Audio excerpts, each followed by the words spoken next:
आखिर औरत का वह कौन सा अंग हर रात बेशर्म होकर दबाने और चूसने से अचानक अपार धन की प्राप्ति होने लगती है? लोग औरत का कौन सा अंग दबा और चूस कर अमीर बन जाते हैं? जो भी मनुष्य औरत का यह अंग दबाता या चूसता है, उसके घर में सदा मां लक्ष्मी का वास रहता है और महालक्ष्मी की कृपा सदैव बनी रहती है। तो दोस्तों, आज की इस वीडियो में हम आपको एक सच्ची कहानी के माध्यम से बताएंगे कि औरत का वह कौन सा अंग है जिसे हर पुरुष को दबाना और चूसना चाहिए। अधूरी जानकारी विष के समान होती है, इसलिए वीडियो को बीच में ना छोड़ें। दोस्तों, एक बार की बात है, एक गांव में रामदास नाम का एक व्यक्ति रहता था। वह अपनी पत्नी से बहुत ज्यादा परेशान था, क्योंकि उसकी पत्नी बात बात पर हमेशा उसे ताना मारा करती थी। तुम्हारे पास है ही क्या, घर में खाने तक को कुछ नहीं है? दोस्तों, उसके घर में बिल्कुल कंगाली छा गई थी। एक भी रुपया नहीं था और उसके घर में खाने के लिए अन्न का एक दाना तक नहीं था। दोस्तों, एक तो घर में खाना नहीं, ऊपर से पत्नी का ताना। वह बहुत परेशान हो गया था। उसे समझ नहीं आ रहा था कि मैं क्या करूं। एक दिन की बात है जब वह अपने घर से एक सुनसान रास्ते पर निकल गया। वह बहुत ही सुनसान रास्ते पर चल ही रहा था कि उसे एक साधु तपस्या करते हुए दिखाई दिए। वह उनके पास जाकर बैठ गया। जब साधु ने अपना तप खत्म किया तो रामदास उनके सामने जोर जोर से रोने लगा। साधु ने रामदास से कहा, पुत्र, तुम्हें क्या दिक्कत है? तुम क्यों रो रहे हो? आखिर तुम्हें क्या परेशानी है? तब रामदास ने साधु महाराज से कहा, हे महाराज, मेरी एक पत्नी है जो कि मुझे रोजाना ताना मारती है। मैं गरीब हूं तो मैं क्या करूं? कितना भी कुछ कर लूं लेकिन धन कमा ही नहीं पाता हूं। मेरा एक छोटा सा धंधा था, वह भी पत्नी के क्लेश की वजह से चौपट हो गया। वह दिन रात मुझसे झगड़ा करती है। अब तो मैं दाने दाने के लिए परेशान हो गया हूं। हमारे घर में खाने के लिए कुछ भी नहीं है, इसके अलावा पहनने के लिए वस्त्र भी नहीं है। लेकिन मैं अपनी पत्नी को समझाता हूं कि वह मुझे ताने ना मारे, मुझसे झगड़ा ना करे, लेकिन वह बिल्कुल भी नहीं मानती। साधु जी, इसी वजह से मैं बहुत ज्यादा परेशान हूं। इसी वजह से मैं घर छोड़कर यहां आया हूं। तब साधु जी कहते हैं, रो मत बेटा, मैं तुम्हें एक काम बताने जा रहा हूं जो तुम्हारी किस्मत चमका देगा। तुम्हें अपनी औरत का सिर्फ यह अंग बेशर्म होकर कर दबाना और चूस लेना है। अचानक तुम्हारे घर में धन की प्राप्ति होने लग जाएगी। तुम देखते ही देखते अमीर बन जाओगे। साधु जी कहते हैं, जो भी पुरुष औरतों का यह अंग दबाता या चूसता है, उसके घर में कभी भी धन की कमी नहीं रहती है और ना ही उसके घर में लड़ाई होती है। वह जो भी व्यापार करता है उसमें हमेशा तरक्की होती है। साधु जी ने कहा, अब मैं तुमको औरत के उन अंगों के बारे में बताने जा रहा हूं। इसे ध्यान से सुनना और अपने जीवन में इस पर गौर करना। तब रामदास साधु जी महाराज की बातें बहुत गौर से सुनता है और कहता है कि जितना जल्दी हो सके मुझे यह बता दो दोस्तों। तभी साधु जी महाराज उस आदमी को एक कहानी सुनाते हैं और बताते हैं कि एक नगर में एक किसान रहता था। उसके बहुत सारे खेत थे जिस पर वह दिन रात मेहनत करता था। उसके घर में किसान और उसकी पत्नी रहा करते थे। उस किसान और उसकी पत्नी में आपस में बहुत ज्यादा प्रेम था। उसके घर में किसी भी प्रकार की लड़ाई झगड़ा या क्लेश नहीं होता था। इसी वजह से उसके घर में सदैव महालक्ष्मी का वास रहता था और उसके खेतों में इतनी ज्यादा पैदावार होती थी कि वह दिन प्रतिदिन और अमीर होता जा रहा था। उस किसान और उसकी पत्नी में इतना प्रेम था कि आसपास के लोग उन्हें देखकर जल जाया करते थे। धीरे धीरे उसके पूरे गांव के लोग जान गए कि किसान और उसकी पत्नी में बहुत ज्यादा प्रेम है। धीरे धीरे यह बात उस नगर के राजा तक पहुंच गई। दोस्तों, किसान और उसकी पत्नी की बात जब राजा के पास पहुंचती है तो राजा भी उसके प्रेम की काफी ज्यादा तारीफ करते हैं। वह सभी से बताते हैं कि हमारे नगर में एक किसान और उसकी पत्नी रहते हैं जिनमें कभी भी लड़ाई झगड़े नहीं होते हैं। उन दोनों में आपस में इतना प्रेम है कि मैंने ऐसा अपनी जिंदगी में कभी भी नहीं देखा।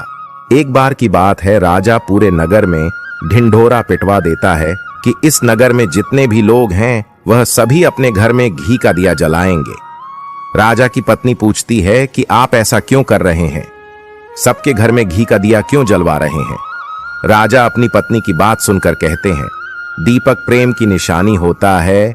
जिसके घर में घी का दीपक जलता है उसके घर में सदैव प्रेम बना रहता है और मैं चाहता हूं कि जो प्रेम किसान और उसकी पत्नी के घर में है वह हमारे पूरे नगर में रह रहे पति पत्नी के बीच हो।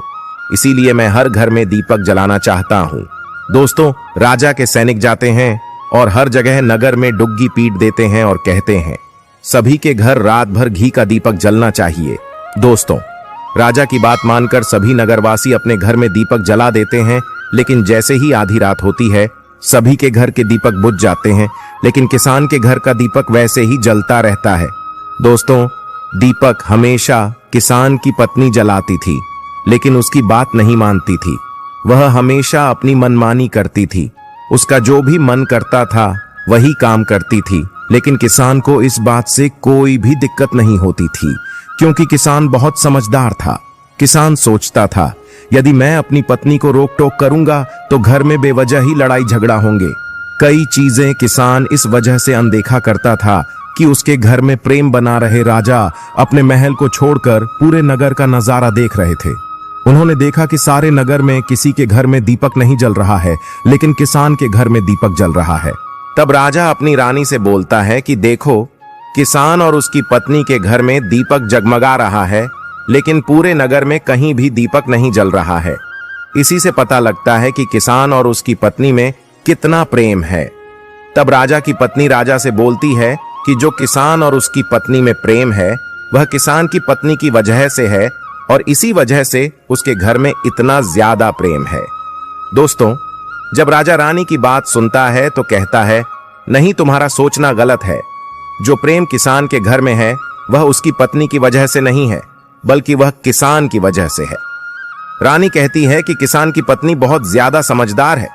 आपका सोचना गलत है, और यही वजह है जो कि उनके घर में कभी भी लड़ाई झगड़ा नहीं होता है। राजा कहता है कि किसान समझदार है, और रानी कहती है कि किसान की पत्नी समझदार है। दोस्तों, इसी तरह कुछ देर चलता रहा। इसी बात को लेकर राजा और रानी के बीच काफी झगड़ा हो गया। इसके बाद रानी राजा की दाढ़ी उखाड़ ली और राजा ने रानी को उठाकर पटक दिया। इसके बाद राजा कहता है हम लोगों को झगड़ा करने की जरूरत नहीं है, क्यों ना हम किसान और उसकी पत्नी की परीक्षा ले लें।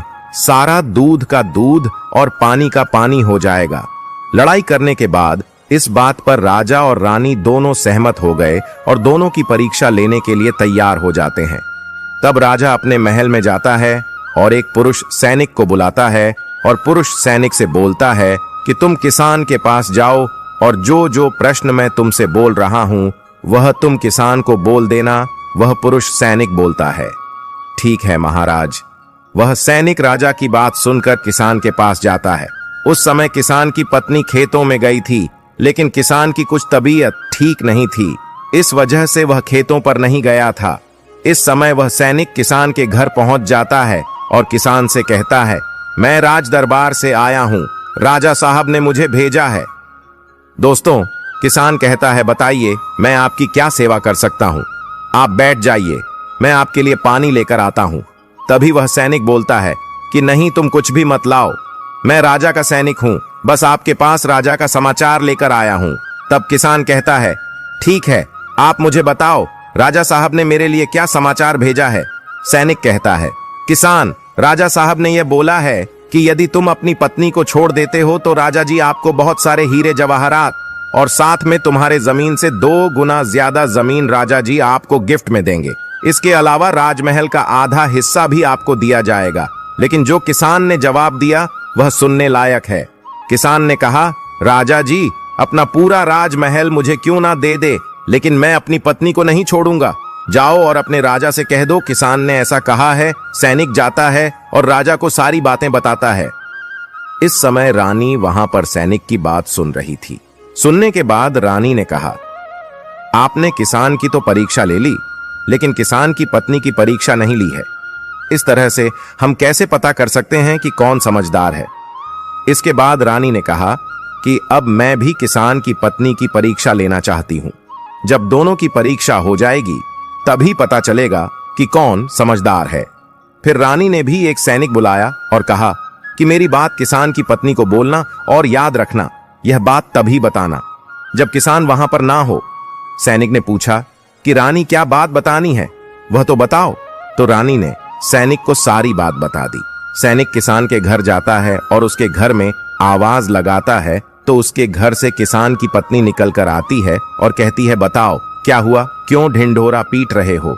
तो सैनिक ने कहा कि राजमहल से आया हूं, मुझे रानी ने भेजा है। किसान की पत्नी ने कहा, बताओ किस लिए आए हो?